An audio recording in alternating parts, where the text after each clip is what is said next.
Ya pemirsa, kembali kita lanjutkan dialog kita. Pak Joseph, sebetulnya kalau kita bicara mengenai Bis Ready ini, target investasinya seberapa besar sih Pak Joseph? Oke, baik.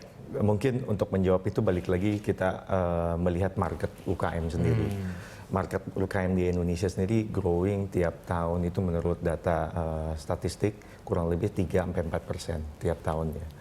Dan kemudian kita lihat dari sisi jumlah sekitar 7-8 juta ini sangat besar sekali di seluruh kota-kota besar di Indonesia. Tapi majorly di Jakarta, daerah-daerah Jakarta, Bandung, Surabaya, major city itu sangat besar sekali.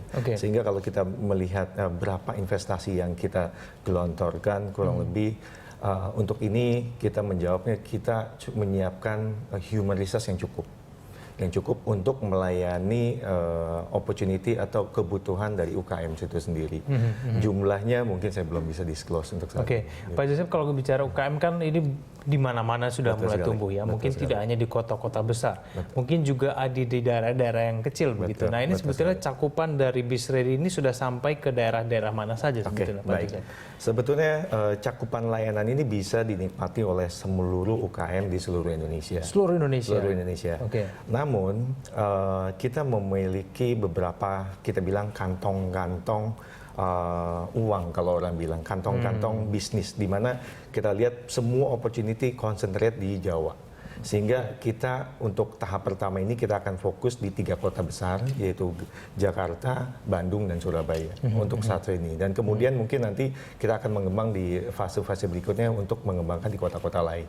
Tapi untuk fase pertama kita akan fokus di 3 kota besar dulu. Apakah kemudian ada target-target pada golongan UKM seperti apa kemudian yang paling cocok menggunakan layanan ini? Menurut Anda seperti apa sebetulnya? Sebetulnya untuk target ini bisa dinikmati atau digunakan oleh seluruh UKM. Range-nya mau dari micro, medium, sampai large UKM. Sebetulnya itu bisa dipakai. Cuman kembali lagi dari kebutuhan UKM-nya sendiri.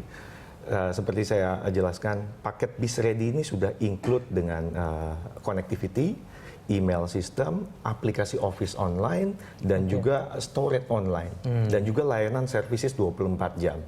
Nah, jadi menurut saya ini sangat cocok untuk semua bisnis UKM, di mana UKM ini sekarang sedang melihat solusi-solusi yang bersifat cost efektif. Nah, ini Pak yang kita berikan untuk UKM, cost yang efektif. Tapi akhirnya kenapa UKM? Ini mungkin ada alasan khusus nggak?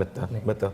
Alasannya sangat jelas Pak, bahwa kita melihat di Indonesia ini kita sebagai negara berkembang, kita sangat berkembang, sehingga saya lihat juga banyak entrepreneur muda di Indonesia ini bisa dilihat dari jumlah startup, misalnya bisnis online, mulai dari ibu rumah tangga yang tadinya jualan cookies atau barang souvenir, kemudian bisnisnya maju, sehingga bisnis maju dibutuhkan bisnis support tool. Jadi saya melihat peluang ini sangat besar, sehingga kita mau tap market tersebut, gitu Pak. Dan melihat jumlahnya yang tadi 7-8 juta di Indonesia dan baru di penetrate sekarang kurang lebih baru 75 ribuan yang sudah terkonek dengan internet. Jadi saya pikir marketnya sangat besar. Jadi kita fokus di UKM. Pak Joseph, terakhir mungkin ada yang ingin Anda sampaikan lagi kepada masyarakat terkait dengan layanan ini yang belum kita bahas mungkin?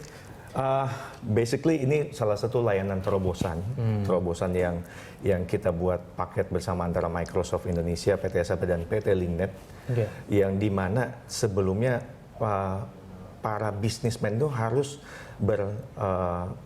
berhubungan dengan multi vendor. Tapi repot tuh ya. Repot gitu kan. Sehingga ada multi repot, selain repot dan costly biasanya. Dan dengan paket Bis Ready ini para pebisnis hanya cukup dealing dengan satu vendor saja, tapi dapat menikmati seluruh layanan dari mulai connectivity sampai services. Berarti memang lebih cepat dan lebih mudah begitu ya? Betul sekali. Baik Pak Joseph, terima kasih telah hadir bersama kami. Selamat pagi Pak Joseph. Selamat pagi, terima kasih. Nah pemirsa, sampai di sini Market Corner menemani pagi Anda. Anda dapat mengirimkan informasi dan saran kepada kami lewat email di news@berita1.tv atau follow kami via Twitter, Facebook, dan YouTube. Terima kasih atas perhatian Anda. Sampai jumpa.